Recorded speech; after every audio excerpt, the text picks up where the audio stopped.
I never imagined I'd stand outside my own dream home like a trespasser. But here I am, gripping the cold metal gate of Lakeview Estate until my knuckles turn white. The house Ethan and I spent years designing now looms before me like a stranger wearing familiar clothes. White brick walls that once promised warmth now feel clinical, sterile, as if the building itself is rejecting my presence. Sophia Reed's cherry red Porsche sits in the circular driveway, a garish reminder of everything I've lost. My stomach churns as I remember the endless overtime hours at Harrison and Blake, the weekends sacrificed, all to afford this very home. Now Ethan has handed it to his mistress for a single dollar, like some cruel joke at my expense. I expected to see a for sale sign, some indication that this was all temporary. Instead, a gold-plated nameplate near the front porch catches the morning light. Reed Residence. Bile rises in my throat. I force it back down, taking slow breaths as I steel myself for what comes next. 2 weeks earlier, I was reviewing case files in my office when Rachel Myers appeared in my doorway. The junior associate shifted from foot to foot, clutching a manila folder like it might bite her. Something in her expression made my blood run cold. "Miss Carter?" Rachel's voice wavers. "I think you need to see this." She places the folder on my desk with trembling hands. The moment I open it, the words burn into my vision. Grantor. Ethan Carter Vertical Bar Grantee. Sophia Reed Vertical Bar Sale Price, $1. The floor seems to tilt beneath me. I've reviewed thousands of property transfers, but never has legal jargon felt so personal, so visceral. My legal training kicks in even as my world crumbles. I rifle through the supporting documents, finding a hastily filed quitclaim deed. The implications hit me like a physical blow. Ethan has legally severed my ties to our home. I don't remember walking to Ethan's office. One moment I'm at my desk, the next I'm storming through the doors of Carter and Associates, where my soon-to-be ex-husband sits behind his oversized mahogany desk. He's sipping an espresso, flipping through what I'm certain is another real estate portfolio with Sophia's name all over it. Olivia. He barely looks up, his voice smooth as aged whiskey. "Did you come by to congratulate me?" The property deed makes a satisfying thwack as I slam it onto his desk. "You sold our home, for $1, to her." Ethan smirks, taking another deliberate sip of his coffee. The casual gesture makes my blood boil. "Technically, I owned it. You were too busy with your law firm to deal with tedious details, remember?" My hands tremble, not with fear but with an icy fury that's crystallizing in my chest. "Do you think this is over? You think I won't fight?" He leans back in his leather chair, smugness radiating off him in waves.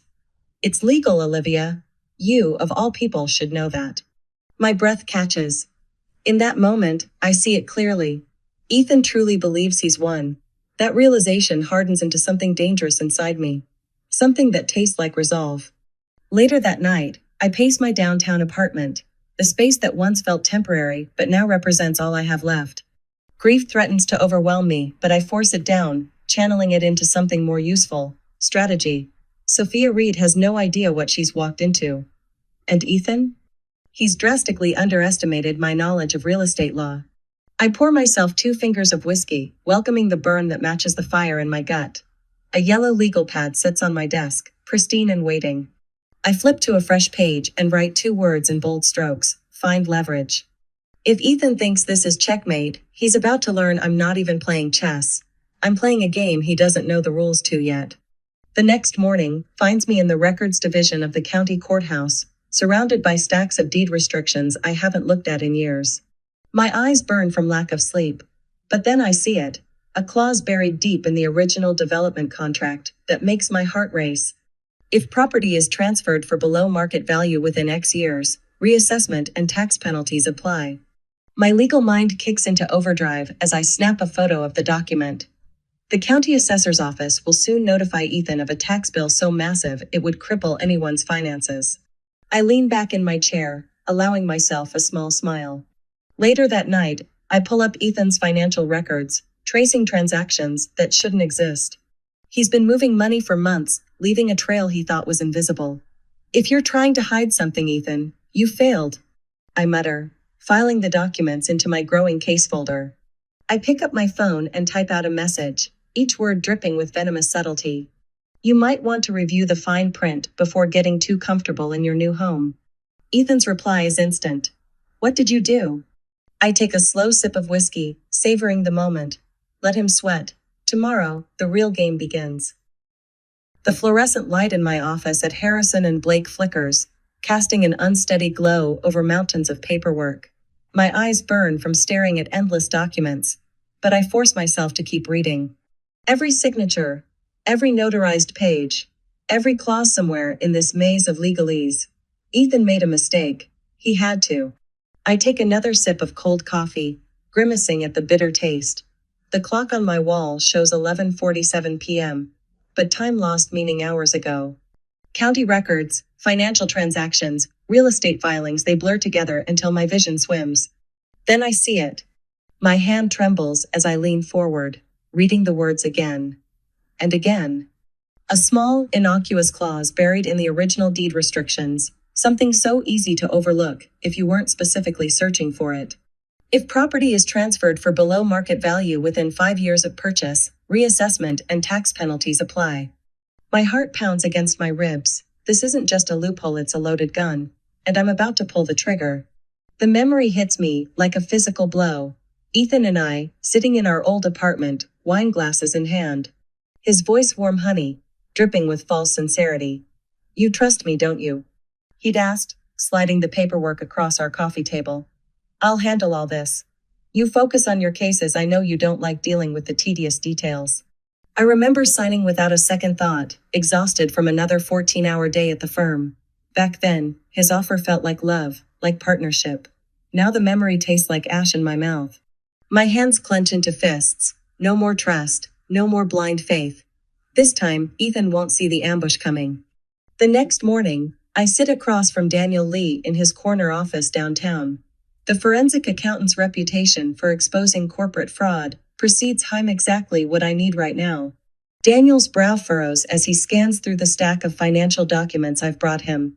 Bank statements, offshore transactions, construction payments. His expression grows darker with each page he turns. You were right, he says finally, sliding a thick file toward me. Your husband's been diverting funds for months. Almost all the construction payments for the house came from your joint account. I exhale slowly, tasting victory. So legally, I still have a claim to half the house's value? More than that. Daniel taps the file with one finger. If we can prove he intentionally concealed assets before the divorce, the court may rule this as financial fraud.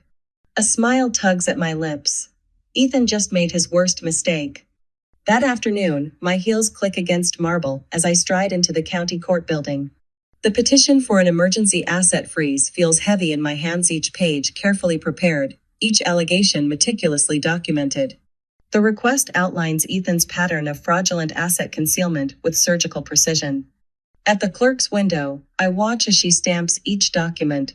The sound echoes like a battle drum, heralding the start of a war Ethan doesn't even know he's fighting.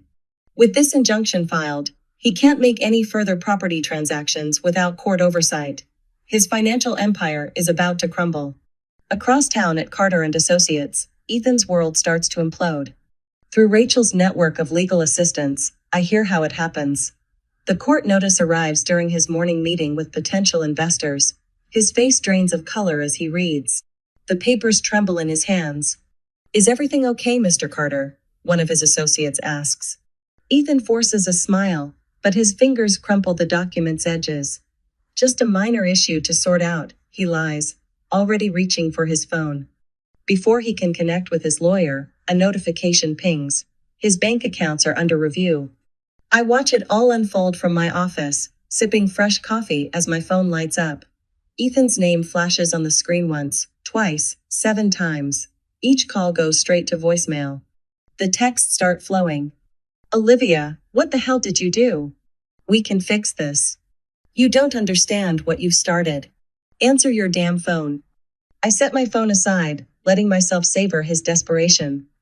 Oh, but I do understand. The real game has just begun, and Ethan's finally realizing he's losing. The best part? He still doesn't know what's coming next. I open my laptop and pull up the county tax assessment portal. The reassessment notice is already processing within days. Ethan will receive a tax bill so massive it'll make his head spin. My fingers hover over the keyboard before typing a quick email to Daniel. Let's move forward. Ethan needs to learn what happens when he plays dirty with the wrong woman. As I shut my laptop, satisfaction settles in my chest like aged whiskey. Ethan's world is crumbling. And I'm just getting started. The rhythmic tapping of Ethan's Italian leather shoes echoes through Carter and Associates as he storms into Richard Davenport's office. I watch from my temporary workspace at Harrison and Blake, tracking his movements through the glass-walled building across the street. Even from here, I can read the tension in his shoulders, the way his hands clench and unclench at his sides. Pull up the transaction records. I tell Daniel Lee, my eyes never leaving Ethan's agitated pacing. The forensic accountant's fingers fly across his keyboard, bringing up a maze of numbers that would confuse most people. But I see the truth hidden in plain sight. Every fraudulent transfer, every attempted cover-up. There. Daniel points to a series of offshore transactions. He tried to move nearly $2 million into accounts in the Cayman Islands last night. A smile tugs at my lips. Perfect timing. I slide my pre-prepared motion for an expanded asset freeze across my desk, already signed and ready to file. Within hours, Ethan won't be able to access a single hidden dollar. My phone buzzes. Rachel Myers appears in my doorway, her expression a mix of excitement and nervousness. It's done. The banks have flagged all suspicious transactions. His accounts are frozen indefinitely. I check my watch. 3, 2, 1. My phone lights up with Ethan's name. I decline the call, savoring the small victory. Let him sweat. Across town, in her overpriced penthouse, Sophia Reed scrolls through article after article about the lawsuit. The words financial fraud investigation and pending tax audit jump off her screen. Her perfectly manicured nail hovers over a headline that must feel like a knife to her throat.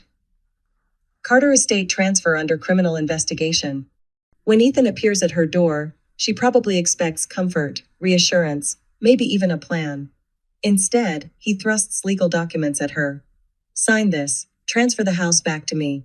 I can picture her face falling, reality finally crashing through her carefully constructed delusions. That's why you're here? Her voice shakes. You want me to take the fall for you? I can fix everything, Ethan promises, the same hollow words he once fed me. But Sophia sees through them now, just as I finally have. The truth hits her like a physical blow. She was never more than a pawn in his game. Back at Harrison and Blake, my support system gathers in the corner office that will soon be mine. Jonathan Blake's hand rests reassuringly on my shoulder as Rachel presents our latest findings. He falsified income reports to secure business loans, Rachel explains, spreading documents across the polished conference table. We're not just talking about property fraud anymore. I exhale slowly, feeling the last remnants of my old self, the trusting wife, the cautious lawyer, fall away. File it all. I say, my voice steady. Every last piece of it. Let's end this. The pieces are falling into place faster than even I anticipated. That evening, Ethan receives an urgent call from Richard Davenport. I can picture him in his office, that smug smile finally cracking, as his attorney delivers the news about the additional fraud charges. His business partners are already demanding answers. Investors are threatening to pull funding. For the first time since this began, Ethan is the one scrambling to keep up. I stand before my bathroom mirror, studying my reflection. The woman staring back at me isn't the same person who once believed in Ethan's lies. She's stronger, sharper, unafraid to wield her power. My phone feels heavy in my hand as I dial the number of a journalist I know at the Financial Times. I have a story for you, I say, my voice unwavering. Documents to prove everything. Ethan took everything from me, my home, my trust, years of my life. Now I'll take everything from him, piece by carefully calculated piece. The clock strikes midnight, as I imagine Ethan in his penthouse, probably nursing a whiskey, his world crumbling around him. His phone buzzes with an email notification. Urgent. Media inquiry regarding alleged financial fraud. I lean back in my chair, watching as the first headline breaks. Business mogul Ethan Carter, accused of fraud. Legal battle unfolds. His face spreads across every financial news website. The empire he built on lies finally exposed. I pour myself 2 fingers of whiskey, raising my glass to the city lights. Checkmate, I whisper, knowing this is only the beginning of his destruction. The real game is just getting started. The fluorescent lights of Harrison and Blake cast harsh shadows across my desk as I review the final document in a stack that will destroy Ethan's life. My signature flows across the bottom of the petition for additional financial fraud investigation, each curve of my name another nail in his coffin. Daniel Lee, our forensic accountant, leans against my credenza, his tablet displaying a web of transactions that would make a money launderer blush. This will trigger automatic reviews across all his accounts, he says, satisfaction evident in his tone. The moment Judge Reeves sees these numbers, he won't have time to hide anything else, I finish, passing the signed petition to Rachel. My young protege's hands are steady now, unlike 2 weeks ago, when she first brought me evidence of Ethan's betrayal. She's learned quickly that justice requires a spine of steel. I watch her purposeful stride as she leaves with the documents, headed for Judge Malcolm Reeves' courthouse. Known for his zero tolerance of financial crimes, Reeves is exactly the judge we need. My computer pings with the courthouse confirmation email, and a smile tugs at my lips. Let the games begin. Across town, Ethan paces his office at Carter & Associates, his Italian leather shoes wearing tracks in the carpet. The headlines are spreading faster than his damage control team can contain them. His attorney, Richard Davenport, watches from behind wire-rimmed glasses, his expression grim. The business network wants an exclusive, Davenport says, his voice tight. It's your chance to get ahead of this. Ethan straightens his tie, that familiar, arrogant gleam in his eye. He still thinks he can charm his way out of anything. 2 hours later, under the merciless studio lights, that confidence crumbles like a house of cards. Mr. Carter. The anchor's voice cuts like a scalpel. I'm holding legal filings that suggest systematic fraud spanning several years. Your ex-wife's evidence appears quite thorough. Sweat beads on Ethan's forehead as she reads from my filings. His carefully crafted image implodes in real time while millions watch. By the time the red recording light blinks off, his phone is already buzzing with calls from fleeing investors. The Lakeview estate feels different now. Sophia Reed sits in what was meant to be my breakfast nook, surrounded by tax notices bearing increasingly urgent red stamps. Her manicured hands shake as she scrolls through dozens of unread emails from the county tax office. The latest notice leaves no room for interpretation. 30 days to pay, or face property seizure. The amount would make anyone's stomach drop. She picks up her phone, desperation finally overwhelming pride. I need help, Olivia, she says when I answer, her voice small. Please, I didn't know about the tax penalties. Ethan never told me. I let the silence stretch, savoring the reversal. You should have read the fine print, Sophia. Just like Ethan should have. What do I do? The question comes out as barely more than a whisper. I exhale slowly, remembering my own moments of devastation. Sell the house, I tell her, my voice clinical. Sell it fast, before the tax penalties bury you. She hesitates, and I can hear the painful realization in her silence. Ethan never loved her enough to tell her the truth. The IRS won't wait for you to figure this out. I add, my words sharp with certainty. Within hours, a real estate agent's sign stands in front of the house I once thought would be my forever home. The dream Ethan dangled before her has become a millstone around her neck. Ethan's private line rings, the one he reserves for urgent matters. The bank's fraud department doesn't waste time with pleasantries. Mr. Carter, we're seeing some concerning patterns across your accounts, the representative says. All transactions will be frozen pending review. His other line beeps, Sophia. Her text message is brief. I'm selling the house. I can't pay the taxes. Don't contact me again. The coffee mug in his hand shatters against his office wall. I imagine the imported Brazilian roast staining his pretentious abstract paintings. Ethan slams his fist against his mahogany desk, the pain barely registering through his fury. The house is gone. The money is vanishing. His assets are frozen. From my office downtown, I watch his empire crumble in real time. CNBC's ticker scrolls with updates about Carter and Associates' plummeting stock value. Former business associates trip over themselves, issuing statements about severing all ties with Mr. Carter pending investigation. My phone buzzes with a message from Daniel. It's happening. The IRS is launching a formal investigation. Ethan won't recover from this. I pour myself 2 fingers of whiskey, savoring each sip. Ethan spent years treating me like I was beneath him, too focused on tedious details to see the big picture. Now I'm the one pulling all the strings, and he's powerless to stop it. Late that night, Ethan sits alone in his darkened penthouse, the blue glow of his laptop casting ghastly shadows across his face. Every account shows the same message. Account frozen, under review by fraud department. His phone vibrates one final time.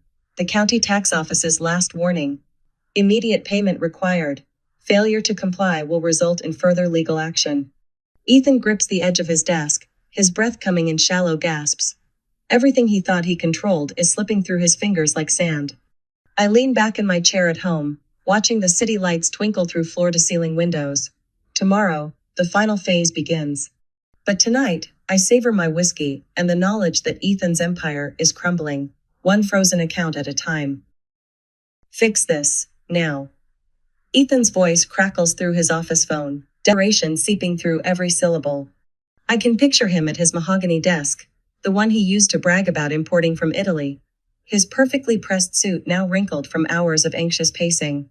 Richard Davenport's sigh fills the line. Even through the speaker, I can hear the defeat in his tone. There's no fixing it, Ethan. The IRS, the fraud investigation, the asset freeze-ites all stacked against you. A dull thud echoes, Ethan's fist meeting his precious desk. I lean back in my chair, savoring the sound of his composure cracking. Through the glass walls of my office, I watch Rachel organize the final pieces of evidence we'll present today. Her hands move with practiced precision, each document another nail in Ethan's coffin. Hours later, I stand in courtroom 3B, the familiar scent of polished wood and anxiety thick in the air. My legal team flanks me like a well-oiled machine, Daniel's steady presence to my left, Rachel's quiet determination to my right. Across the aisle, Ethan slumps in his chair, his usual swagger replaced by a sheen of cold sweat that makes his face look waxy under the fluorescent lights. Judge Malcolm Reeves enters, his robes rustling with authority. The bailiff's voice rings out, and we rise in unison. My fingers brush against the thick folder of evidence, months of late nights and meticulous investigation bound in manila and determination. Your Honor, my voice carries through the hushed courtroom, steady and clear. The evidence before you proves that Ethan Carter knowingly funneled assets into offshore accounts to avoid equitable division in this divorce. Furthermore, he used joint marital funds to build Lakeview Estate, despite later transferring ownership under fraudulent terms. A murmur ripples through the gallery. I don't need to look at Ethan to know his jaw is clenching. It always does when he's cornered. His attorney jumps up, spouting objections that sound hollow even to my untrained ears. But I'm already sliding the authenticated transaction records across the bench, each page another shovel of dirt on the grave of Ethan's empire.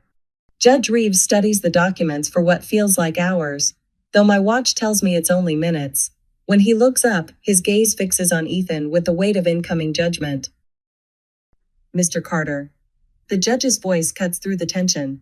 Based on the submitted evidence, this court has no choice but to rule in favor of full financial transparency. You will provide an audited account of all transactions within the last 5 years. Ethan's hands curl into fists under the defense table. Even from here, I can see his knuckles whitening, the same way they used to when a deal wasn't going his way. But this isn't a deal he can salvage with his usual charm and half-truths. That evening, my phone chimes with an email from the forensic investigator. The attachment opens to reveal page after page of hidden accounts, each one a testament to Ethan's arrogance. He really thought I wouldn't find them. The dummy corporations, the shell companies, the labyrinth of transfers designed to hide our marital assets. I signed the settlement agreement with a steady hand, watching the ink dry on the page that grants me half of all remaining liquid assets and business investments. The pen feels heavy with justice. By morning, my phone is buzzing with news alerts. Business mogul Ethan Carter exposed for fraud, screams the headline from the Financial Times. I sip my coffee, watching as Ethan's carefully constructed house of cards collapses in real time. His stock prices plummet. Business partners vanish. The journalist he tried to manipulate has published a scathing expose instead, using the very interview he gave them as ammunition. Meanwhile, across town, Sophia Reed signs away the last piece of Ethan's delusion. Lakeview Estate, the home he tried to use to hurt me, sells for enough to cover the massive tax bill, with Sophia pocketing the difference. I hear she's booked a one-way ticket to somewhere warm and anonymous. Smart girl, finally. Across the city, in a half-empty luxury apartment, Ethan sits surrounded by legal notices and unpaid bills. His bank accounts are nearly drained. No more first-class flights. No more $1,000 dinners. No more keeping up appearances. His phone lights up with a notification. Final eviction notice. He sinks into a chair, staring at nothing. Just a month ago, he had everything. Now he's watching his entire world crumble, piece by piece. My phone buzzes. Ethan's name appears on the screen, a message glowing beneath it. You've destroyed everything. I never thought you'd fight back like this. I delete it without responding, and turn toward my window. The city sparkles below, lights twinkling like stars fallen to earth. For the first time in years, I feel the weight lift from my shoulders. Tomorrow, I'll wake up without the shadow of Ethan's betrayal hanging over me. But tonight? Tonight I pour myself a glass of the same whiskey he used to claim was too strong for me. And I savor every drop of my freedom. The elevator doors slide open to the top floor of Harrison and Blake, and I pause for a moment, taking in the sleek expanse of glass and steel before me. My heels click against the marble as I approach my new office, running my fingers over the golden nameplate that still doesn't quite feel real. Olivia Carter, partner. Sunlight streams through floor-to-ceiling windows, casting long shadows across the polished mahogany desk that dominates the space. I set down my leather briefcase, remembering the cramped office where I first learned of Ethan's betrayal. This room is twice the size, with a view of the city that takes my breath away. No more shadows. No more doubt. My hand brushes against a frame on the desk, and I pick it up, studying the photo inside. It's from the firm's holiday party 3 years ago. Me in a black cocktail dress, standing beside Ethan. My smile looks genuine, but now I see what I couldn't then. The slight tension in my shoulders, the way I'm angled toward him like a flower desperately seeking sun. That woman trusted too easily, worked too hard to please someone who never deserved it. I turn the frame face down, with a decisive click. That version of me no longer exists. The door swings open, and Rachel appears with Daniel and Jonathan in tow. Rachel's grinning, holding a bottle of champagne, while Daniel carries a cluster of glasses. Officially a partner, Rachel says, her eyes bright with pride. Who would have thought, huh? Daniel sets the glasses on my desk, shaking his head with a knowing smile. I did. I've seen you take down bigger sharks than Ethan Carter. Jonathan pops the cork with practiced ease, the sound echoing off the glass walls. You earned this, Olivia. Every single bit of it. He hands me a glass, and the champagne catches the morning light, turning golden. As we clink glasses, I look at these people who stood by me through everything. Rachel, who brought me that damning property transfer. Daniel, who helped me trace Ethan's hidden accounts. Jonathan, who never once doubted my abilities. I was never truly alone. My phone chimes with a new email notification. The subject line catches my eye. I need help. My husband is hiding assets. The sender's name is Emily Dawson, and her desperate words hit me like a physical blow, echoing my own past. Without hesitation, I pick up my phone and dial her number. She answers on the first ring, her voice thick with tears. I've been where you are, I tell her, my tone steady and sure, but you're not alone, and I know exactly how to fight back. After we hang up, I walk to the window, looking down at the city sprawling below. The weight I've carried for so long has lifted, leaving something lighter in its place. My reflection in the glass shows someone I barely recognize. Stronger, sharper, free of the anger that once threatened to consume me. My phone vibrates against the desk. A text from Ethan. Can we talk? I stare at his name on the screen, remembering the woman who would have once jumped to respond. Instead, I tap block contact with a steady hand. No anger, no hesitation, just finality. The city stretches out before me, a maze of possibilities I never saw when I was busy being Ethan Carter's wife. Now I see nothing but horizon, nothing but future. I never thought freedom would taste like champagne and victory, like sunlight on glass and the steady beat of my own heart. But here I am, in an office I earned, surrounded by people I trust, helping other women fight their own battles. I am no longer the woman who stood outside her dream home like a trespasser. I am the architect of my own future, and I've only just begun to build.